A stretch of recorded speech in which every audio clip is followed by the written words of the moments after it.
Captain Jake Harrison stood at the window of the UES Liberty, watching the massive space station grow larger as they approached. This was it. Humanity's first real chance to join the galactic community. After 3 years of sending messages into space, the Zephyrian Empire had finally agreed to meet with them. Nervous? Asked Dr. Lisa Martinez, joining him at the window. She carried a tablet filled with notes about Zephyrian culture and customs. A little, Jake admitted. He was 35 years old and had commanded several successful missions, but nothing like this. We're representing all of humanity today. No pressure, right? Colonel Ryan Brooks walked over to them. The military advisor looked as calm as always, but Jake could see the tension in his shoulders. The Zephyrians have been watching us for months. They know about our technology, our military strength, everything. This meeting will decide if we get to trade with them or if they just ignore us forever. Jake nodded. Earth needed this alliance. Their planet was running out of resources, and the technology gap between humans and the rest of the galaxy was enormous. The Zephyrians controlled over 200 star systems and had been spacefaring for thousands of years while humans had barely left their solar system. The Liberty docked at the station with a soft thud. Jake straightened his uniform and checked his appearance one last time. He had studied Zephyrian customs for months, learning their formal greetings and basic language. Today, everything had to be perfect. The airlock opened and they stepped into a corridor that took Jake's breath away. The walls seemed to be made of living crystal that pulsed with soft blue light. The ceiling was so high he could barely see it, and strange alien plants grew in carefully tended gardens along the walkway. A group of Zephyrians waited for them. They were tall and graceful with blue skin that had a metallic shine. Crystalline formations grew from their foreheads, pulsing with different colors. Jake had read that these crystals showed their emotions, but he still couldn't read the patterns. The leader stepped forward. He was taller than the others, with more elaborate crystal formations and robes that seemed to shimmer with their own light. I am Chancellor Vex Korath, he said in perfect English, though his voice had a musical quality that made it sound almost like singing. Welcome to Zephyr Prime. Jake bowed in the Zephyrian style, keeping his eyes down for exactly 3 seconds as protocol demanded. I am Captain Jake Harrison. Thank you for this opportunity to meet. Korath's crystals flashed with what Jake hoped was amusement, but it might have been annoyance. Yes, the humans. We have heard much about your species. You are very young. The way he said young made it clear he didn't mean it as a compliment. Jake kept his expression neutral as they followed the Zephyrians through corridors filled with impossible architecture and technology that seemed like magic. Other Zephyrians stopped to stare at the humans as they passed. Some pointed and whispered to each other in their own language. Jake caught a few words he recognized, but none of them were flattering. They seemed to view humans as an amusing curiosity, like children playing at being adults. Finally, they reached the throne room, and Jake's jaw dropped. The chamber was vast, with walls that curved up into a dome painted with scenes of Zephyrian history. Hundreds of Zephyrians filled the space, all dressed in elaborate robes and jewelry that caught the light from floating orbs that drifted slowly overhead. But it was the throne that truly amazed him. It sat on a raised platform in the center of the room, carved from a single piece of black crystal that seemed to absorb light rather than reflect it. The throne was empty, and Jake remembered reading that no one had ruled the Zephyrian Empire for over 300 years. Impressive, is it not? Korath said, noticing Jake's stare. The Emperor's seat has been empty since our last ruler died without naming an heir. Many have tried to claim it, but the throne accepts only those truly worthy to rule our empire. Jake nodded respectfully, though he wondered how a chair could choose anyone. The Zephyrians had many beliefs that seemed strange to human understanding. The formal presentation began. Jake spoke about humanity's desire for peaceful trade and friendship, offering samples of Earth's art, music, and literature. He presented data about human technology and achievements, hoping to prove that his species had something valuable to offer. The Zephyrians listened politely, but Jake could see their crystals flashing with what he was beginning to recognize as boredom or disdain. When he finished, the throne room filled with whispered conversations that didn't sound encouraging. Chancellor Korath stood and addressed the crowd in their own language. Jake caught enough words to understand that he was summarizing the human proposal, but the tone suggested he wasn't recommending acceptance. Then Korath switched back to English, speaking loudly enough for everyone to hear. "The humans come to us with gifts of metal and promises of friendship," he said, his crystals now pulsing with definite amusement. "They offer us their primitive technology and ask to join the galactic community as equals." Laughter rippled through the crowd. Jake felt heat rise in his cheeks but forced himself to remain calm. This was exactly what they had feared might happen. "Perhaps," Korath continued, his voice taking on a mocking tone, "our human friends would like to experience what real power feels like. After all, they seem so eager to join us as equals." He gestured toward the empty throne with a flourish. "Would Captain Harrison like to sit on the Emperor's seat? To see what it feels like to rule a real empire?" The laughter grew louder and more cruel. Jake saw Lisa's face pale and Ryan's hand move instinctively toward his weapon. This was meant to humiliate them, to show the assembled Zephyrians how ridiculous the idea of human equality really was. Jake looked at the throne, then at the laughing crowd, then at his team. He could refuse and maintain some dignity, but that might be seen as cowardice, or he could accept the challenge and face whatever humiliation Korath had planned. He thought about Earth, about the millions of people counting on this mission's success. He thought about humanity's future among the stars and the chance they might never get again if this went badly. "I would be honored," Jake said clearly, his voice carrying across the suddenly quieter room. Korath's crystals flashed with surprised delight. "Excellent," he said. "Let us see how the mighty human emperor fares on a real throne." Jake walked toward the throne with steady steps even though his heart was pounding. The laughter from the Zephyrian crowd grew louder with each step he took. He could hear them making jokes in their own language, and while he didn't understand all the words, the meaning was clear enough. Dr. Martinez grabbed his arm as he passed. "Jake, don't do this," she whispered urgently. "It's obviously a trap. They're setting you up for something." He paused and looked at her worried face, then at Colonel Brooks, who was scanning the crowd for potential threats. "If I refuse now, we lose any chance of respect," Jake said quietly. "They'll see us as cowards, and this whole mission will be worthless." "Better cowards than dead," Ryan muttered. But he didn't try to stop Jake from continuing. Chancellor Korath followed Jake to the platform, speaking loud enough for everyone to hear. "Many have attempted to claim the Emperor's seat over the centuries," he announced with obvious pleasure. "Generals who conquered entire systems, nobles with bloodlines stretching back thousands of years, even representatives of other species who thought themselves worthy of ruling our empire." The crowd grew quieter, anticipating the show they were about to witness. Korath's crystals pulsed with bright, amused colors as he continued. "The throne has rejected them all, sometimes gently, sometimes not so gently. One ambitious general was thrown across the room so hard he broke his arm. A noble from the outer rim was shocked unconscious for 3 days. Jake stopped at the base of the platform and looked up at the throne. Up close it was even more impressive and intimidating. The black crystal seemed to drink in the light around it, creating an area of deep shadow that made it hard to look at directly. Strange patterns were carved into its surface, too complex for human eyes to follow. "The throne knows worthiness when it sees it," Korath said, climbing the steps beside Jake. "It can sense the strength of character, the wisdom, the right to rule over billions of souls across hundreds of worlds. It has waited 300 years for someone truly deserving." The implied message was clear. A human from a backward planet who had only recently learned to travel between stars could never be worthy of such power. This was all an elaborate joke at humanity's expense. Jake reached the top of the platform and stood before the throne. It was larger than it had looked from below, clearly designed for beings taller than humans.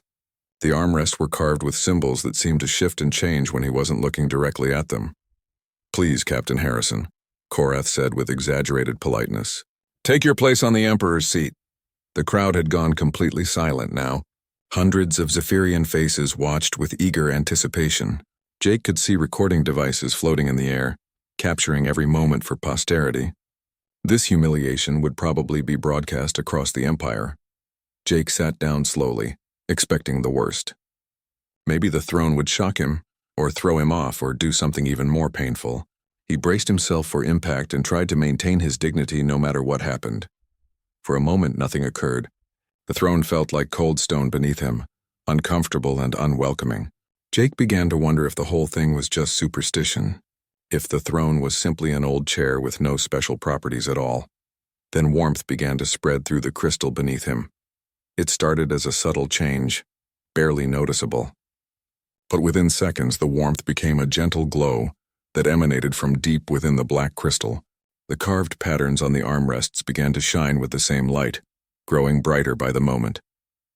The crowd's expectant silence turned into confused murmurs. This wasn't what they had expected to see. Jake felt the warmth spreading through his body. Not unpleasant, but definitely strange.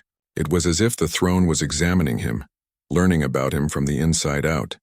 Suddenly, the entire throne blazed with brilliant light. Jake should have been blinded, but somehow he could see perfectly. The patterns carved into the crystal came alive, flowing and shifting like liquid light. The armrests under his hands pulsed with energy that he could feel, but that didn't hurt. Then the real surprise began. Holographic displays materialized in the air around the throne room. Star maps showing the entire Zephyrian Empire appeared above the crowd's heads. Fleet positions, trade routes, planetary data, resource reports. Information about every aspect of running a galactic empire filled the air in glowing detail. The Zephyrian crowd had gone from confused murmurs to shocked silence. Jake could see their crystals flashing with colors he had never seen before. What he was beginning to realize might be fear. Chancellor Korath stood frozen on the platform beside the throne, his mouth hanging open and his crystals pulsing with rapid, panicked colors. "This is impossible," he whispered, then louder. "This cannot be happening." But it was happening. Text began scrolling across some of the displays. Ancient Zephyrian writing that Jake somehow found himself able to read. The words spoke of prophecies and ancient laws, of the throne's judgment and the choosing of a new emperor. Jake felt a strange sensation in his mind, as if doors were opening to rooms he had never known existed. Information flowed into his consciousness, not overwhelming but steady and clear. He could sense the vast scope of the empire, its problems and its strengths, its people and their needs.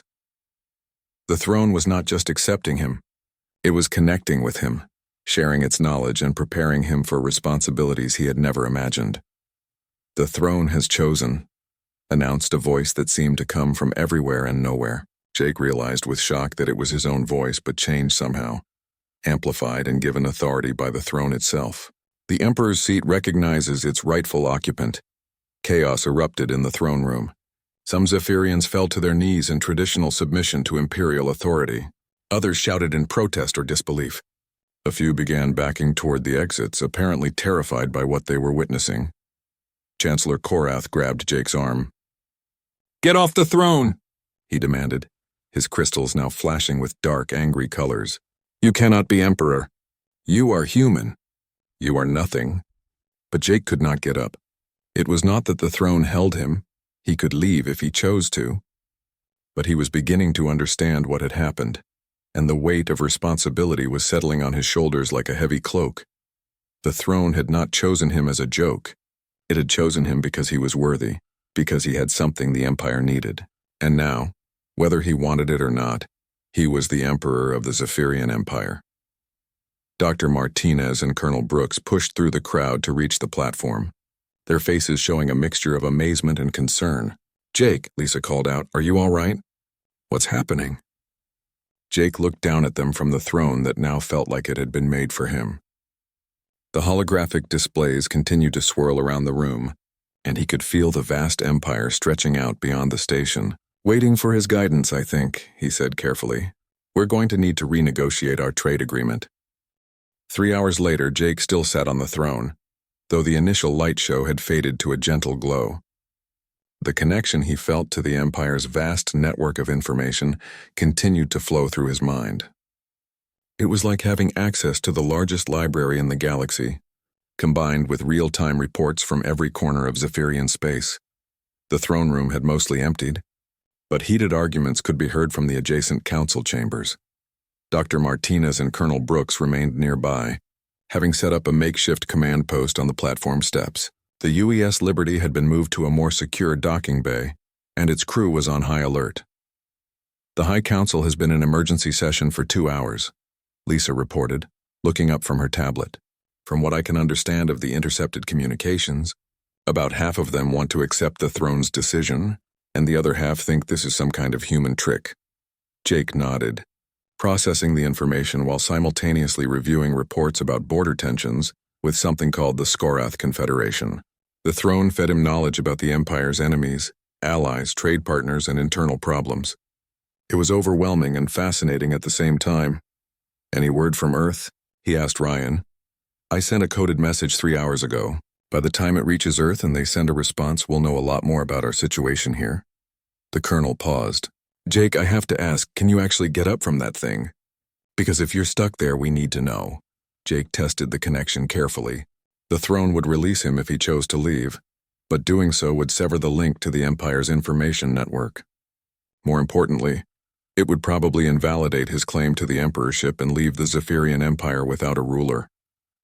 "I can leave if I need to," he said, "but I'm starting to understand why the throne chose me, and I don't think walking away is an option anymore." Through the throne's connection, he could sense the Empire's problems like physical pain. Border wars were draining resources. Economic inequality was causing unrest on dozens of worlds. The subject species under Zephyrian rule were growing increasingly restless, demanding either independence or equal representation. The Empire was slowly falling apart, and it had been for decades. The traditional Zephyrian leadership was too rigid to adapt, too proud to change, and too set in their ways to find new solutions. The throne had apparently been waiting for someone with fresh ideas and the ability to think differently. Admiral Zara Nexus entered the throne room with a small escort. She was older than most of the Zephyrians Jake had met, with silver hair and crystals that had faded to a pale blue color. Her uniform was practical rather than decorative, and she moved with the confidence of someone used to being obeyed. "Your Majesty," she said, giving Jake a formal salute that surprised him. "I am Admiral Nexus, commander of the Third Fleet. I have served the Empire for 40 years, and I have seen many who claimed the right to rule. None of them made the throne respond as it did to you." "Thank you, Admiral," Jake replied, still getting used to being addressed as royalty. "I'm still learning about the Empire's situation. From what I can see, there are significant challenges ahead." Admiral Nexus climbed the platform steps and approached the throne. Her crystals pulsed with what Jake was learning to recognize as respect mixed with curiosity. The throne shares knowledge with its chosen emperor. "What does it tell you about our current state?" Jake closed his eyes and let the information flow. "The Skorath Confederation is massing fleets near the Outer Rim territories. Your border garrisons are undermanned and under-equipped. The subject worlds are 2 payments behind on their tribute, and some are openly discussing rebellion.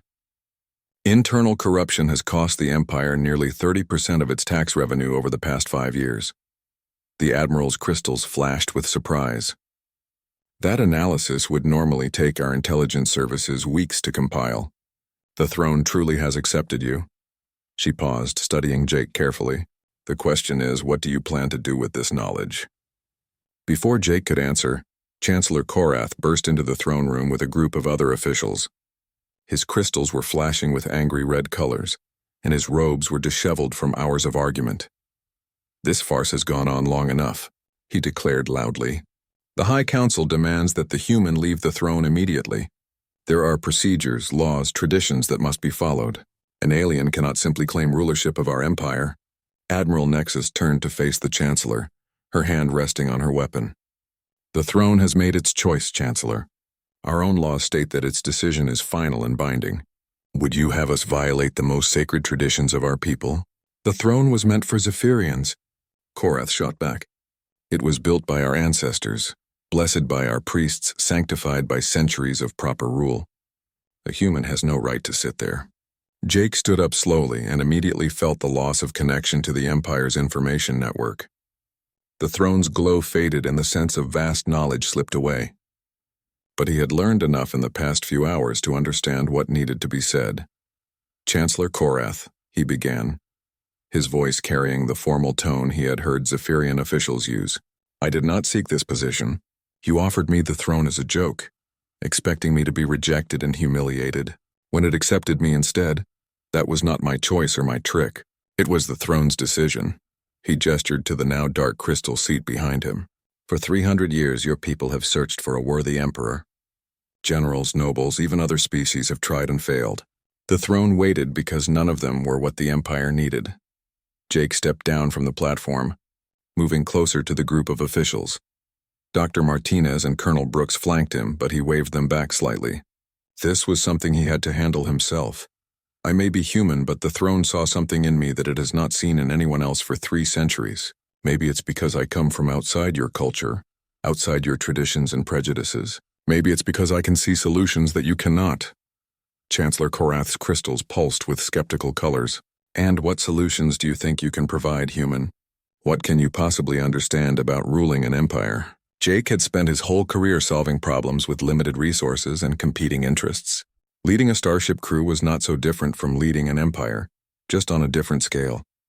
Both required balancing different needs, making hard decisions, and earning the respect of those under your command. I understand that the empire is failing, he said bluntly. I understand that the old ways are not working anymore. And I understand that change is necessary for survival. He turned to address the entire group. The throne chose me not because I am human, but because I am willing to do what needs to be done. The question is whether you are willing to accept that change or watch your empire collapse around you. Admiral Nexus stepped forward. I have sworn an oath to serve the rightful emperor. The throne has made its choice clear. She knelt on one knee before Jake. I offer my loyalty to Emperor Harrison. Chancellor Korath stared at her in shock. You cannot be serious, Admiral. He is a primitive alien who arrived here yesterday. He is the Emperor, she replied firmly, and I will serve him as I served his predecessors. The other officials looked uncertain, caught between their traditional prejudices and their respect for the throne's ancient authority.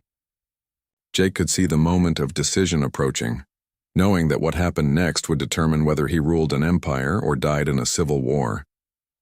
2 months into his reign, Jake was beginning to understand why the previous emperor had died young. The stress of managing an empire spanning 200 star systems was enormous, made worse by the fact that half his officials still questioned his right to rule. He sat in his newly established command center aboard the UES Liberty, which had been expanded and upgraded to serve as the Imperial flagship. Dr. Martinez worked at a bank of computers, analyzing data from across the empire, while Colonel Brooks coordinated with Admiral Nexus and her most trusted officers. The situation on the outer rim is getting worse, Admiral Nexus reported, her crystals pulsing with concerned blue colors. The Skorath Confederation has moved their fleets into attack positions near 3 key systems. Our border garrisons are requesting immediate reinforcements. Jake studied the holographic star map, floating above the central table. The throne's connection had taught him to read Zephyrian tactical displays, though he still preferred human-style charts when possible. Red markers showed Skorath fleet positions, while blue indicated Zephyrian forces. The numbers were not encouraging. How many ships can we move to support them? He asked. That depends on Chancellor Korath, Admiral Nexus replied with obvious frustration. He controls fleet deployment through the Defense Ministry. He claims that moving ships from the inner systems would leave our core worlds vulnerable to attack. Jake frowned. Over the past 2 months, Korath had found ways to block or delay almost every Imperial order. He claimed to be following proper procedures, but Jake suspected the Chancellor was deliberately sabotaging his reign, hoping to prove that human leadership would fail. What does your military analysis say about the real threat to our core worlds? Jake asked Colonel Brooks. Ryan pulled up another display showing intelligence reports about Skorath capabilities. Their technology is roughly equal to the Zephyrians, but they lack the industrial base for a sustained campaign against the inner systems. This looks like a probe attack, testing our response and trying to capture territory while we're distracted by internal politics. Dr. Martinez looked up from her computers. I've been analyzing economic data from the threatened systems. They produce about 15% of the Empire's rare metals and about 8% of its food supply. Losing them would hurt, but it wouldn't be catastrophic. Jake nodded, considering the options. Traditional Zephyrian strategy would be to mass overwhelming force and crush the Skorath attack decisively, but that would require stripping defenses from other areas and potentially exposing the Empire to additional threats. Admiral, what would happen if we offered the Skorath Confederation a trade agreement instead of fighting them? The question clearly shocked her. Her crystals flashed through several colors before settling on confused orange. Your Majesty, the Skorath have been our enemies for over 2 centuries. They are a warrior culture that respects only strength. They would see any offer of negotiation as weakness. But what do they actually want? Jake pressed. What are they fighting for? Admiral Nexus consulted her tactical files. Territory, mainly. Their home systems are overcrowded and resource poor. They need new worlds to support their growing population. Jake studied the star map more carefully, focusing on the disputed border regions. Many of the systems the Skorath were threatening were only lightly settled by Zephyrians, with small populations and minimal infrastructure. The Empire claimed them mainly for their mineral resources and strategic value. What if we offered them some of those systems in exchange for a mutual defense pact? He suggested. Give them the territory they need, but make them allies instead of enemies. The suggestion caused an immediate uproar. Several Zephyrian officers began speaking at once, their crystals flashing with shocked and angry colors. Admiral Nexus raised her hand for silence, but Jake could see that even she was disturbed by the idea. Your Majesty, she said carefully, the Empire has never ceded territory to an enemy.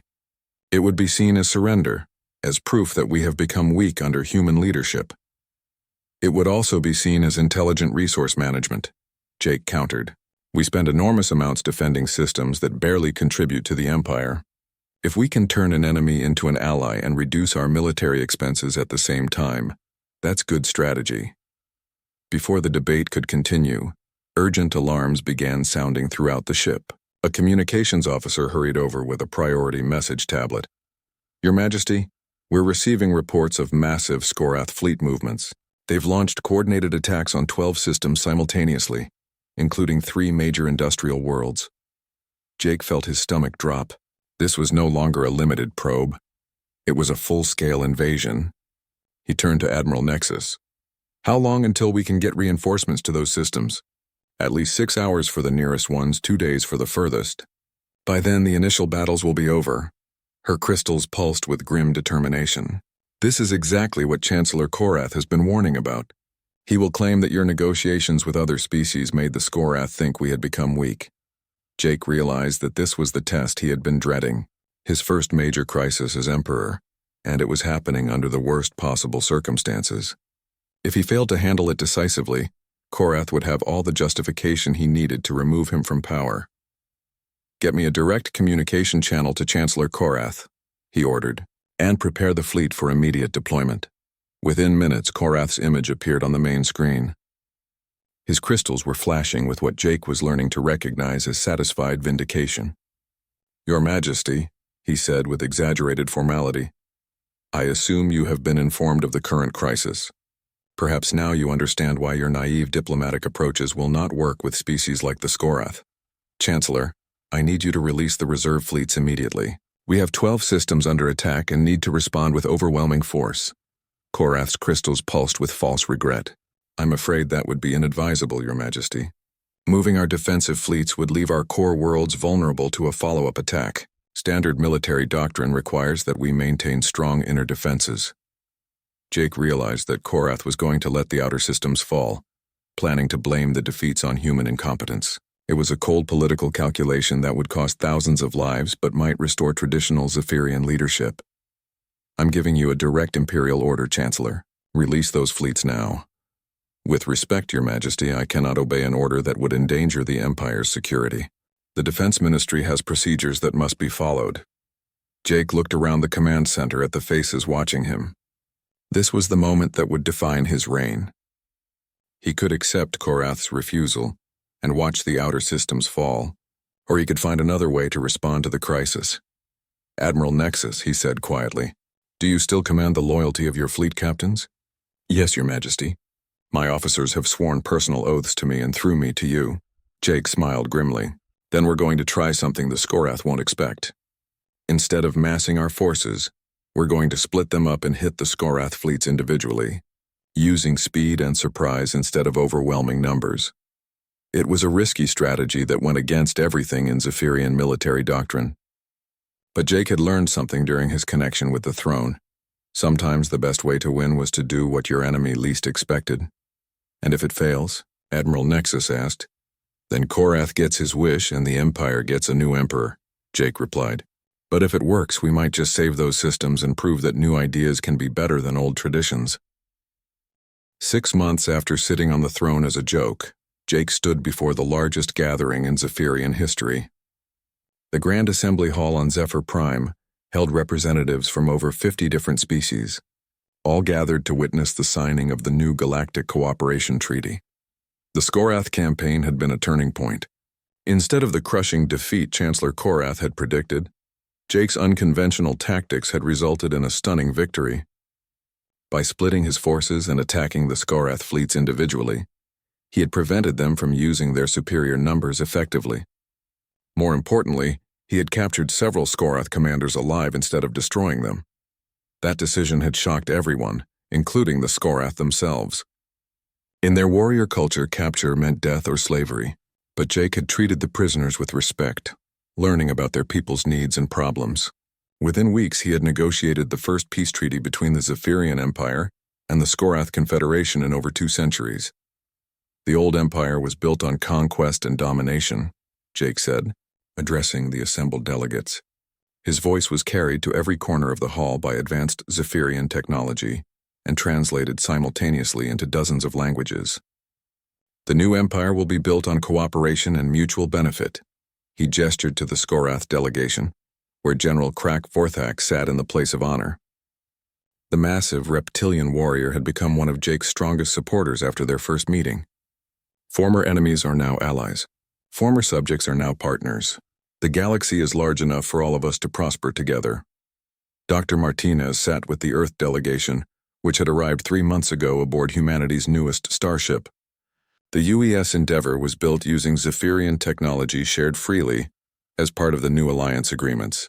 Colonel Brooks commanded the first integrated military unit in galactic history, with humans, Zephyrians, Skorath, and 6 other species working together. Today, we established the Galactic Integration Initiative, Jake continued. Any species that wants to join us as equals will be welcomed. Any species that prefers independence will be respected. The age of forced conquest is over. In the audience, Admiral Nexus watched with proud satisfaction. She had become Jake's closest advisor and had helped design the new military structure that emphasized defense and peacekeeping over aggression. Her crystals glowed with steady blue contentment. Chancellor Korath was notably absent from the ceremony. His attempted coup 3 months ago had failed when key military leaders chose to support their human emperor instead of returning to traditional Zephyrian rule. He was now in comfortable exile on a remote world, writing his memoirs and probably plotting his return to power. Jake had learned that the throne's selection process was more complex than anyone had imagined. Dr. Martinez had discovered that it was not actually a Zephyrian artifact at all, but a relic from an ancient species that had once united much of the galaxy. It had been waiting for millennia for someone capable of rebuilding that unity, choosing based on psychological profiles and potential for growth, rather than species or traditional qualifications. The throne taught me that leadership is not about ruling over others, Jake said, moving to the climactic part of his speech. It is about serving those who trust you with their future. It is about seeing beyond the boundaries that divide us and working toward goals that benefit everyone. The speech concluded with the formal signing ceremony. One by one, the representatives of 53 different species added their names to the treaty. Each signature represented a commitment to the new galactic order, a promise to work together instead of fighting each other. Earth's representative, Admiral Patricia Wells, was the last to sign. She looked up at Jake with obvious pride. On behalf of the people of Earth, I pledge our support to the Galactic Integration Initiative and to Emperor Harrison. Jake smiled, remembering the nervous captain who had walked into the Zephyrian throne room 6 months ago. That man had been hoping for a simple trade agreement. Instead, he had found a destiny he never could have imagined. After the ceremony, Jake returned to his private quarters aboard the UES Liberty. The ship had been extensively modified to serve as the mobile capital of the new galactic government, but he had kept his original cabin mostly unchanged. It reminded him of who he had been before the throne changed his life. Dr. Martinez found him there, looking out at the stars through the large viewport. "Regrets?" she asked. "Sometimes," he admitted. "I never wanted to be emperor. I just wanted to make first contact and maybe arrange a few trade deals." "The throne knew better," she said, joining him at the window. "It saw something in you that even you didn't see." Jake nodded. The connection he felt during his time on the throne had shown him not just the Empire's problems, but his own potential to solve them. It had recognized qualities he had developed during years of commanding starships and managing diverse crews. The ability to bring different people together, to find common ground between opposing viewpoints, to see solutions that others missed. What happens next? Lisa asked. Jake looked out at the fleet of ships from dozens of different worlds, all flying the new banner of the Galactic Integration Initiative. Human ships flew alongside Zephyrian cruisers and Skorath battleships. Former enemies worked together as allies, and former subjects stood as equals. Next, we prove that this actually works, he said. We show the galaxy that cooperation is stronger than conquest, that diversity makes us stronger instead of weaker. It would not be easy. There were still species that preferred isolation, others that believed in the old ways of expansion through force. Pirates and raiders threatened the trade routes that were beginning to link distant worlds. Political tensions simmered beneath the surface of the new alliances. But Jake had learned something important during his 6 months as Emperor. The greatest achievements often came from the most unexpected circumstances. A human sitting on an alien throne as a joke had become the foundation for a new kind of galactic civilization. The throne still waited in the royal chambers, ready to accept him whenever he needed access to the Empire's vast information networks. But Jake had discovered that true leadership came not from the power the throne provided, but from the trust and respect of the people he served. Outside the viewport, ships from Earth were arriving with new colonists, teachers, and ambassadors. Humanity was no longer alone in the galaxy, no longer struggling to find its place among the stars. They had found something better than acceptance. They had found a way to help build something greater than any single species could achieve alone. The joke had become a revolution. The human who was never supposed to rule had shown the galaxy a new way forward, and in the endless dance of stars beyond the window, the future waited with infinite possibilities.